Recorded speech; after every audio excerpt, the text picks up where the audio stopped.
Welcome to our Physical Properties of Esters podcast. This is going to be a short and sweet discussion on esters in your everyday life, as well as the physical properties of esters based on the structure of an ester. All right, so esters are very fragrant. We use the word fragrant over saying they have an odor or they're pungent. Usually fragrant means it has a pretty positive smell. Esters are used often as flavoring agents. Ethyl butanoate is responsible for the smell and flavor of mangoes. Pentyl butanoate is responsible for the flavor of apricots, so a lot of really nice flavors. Methyl salicylate, which you guys are going to actually make in lab later this semester, has an ester in it right there. That's responsible for the smell of oil of wintergreen. So you'll recognize it's kind of a spearminty smell. It smells like delicious gum or breath mints.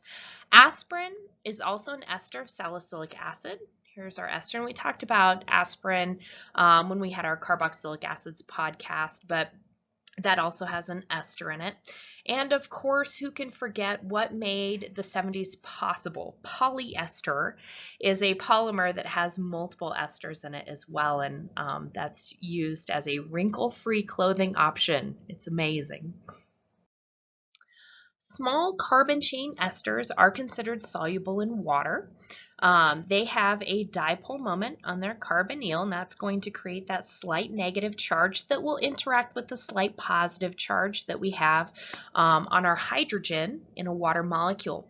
As you increase the carbon chain, you're increasing the nonpolar region. When you increase the nonpolar region, that ester is not able to overcome that long nonpolar region, and it becomes insoluble in water. Esters do have higher boiling points than hydrocarbons, so just alkanes and alkenes, but they're lower than alcohols. Alcohols have an OH group, which give them a stronger force holding them together with other alcohol molecules. Esters don't have hydrogen bonding, so they have dipole moments. That force is a weaker force than hydrogen bonding, so it's going to take less energy to get those two molecules or those two esters to separate from each other. So not as high of a boiling point as an alcohol, and certainly not as high as a carboxylic acid.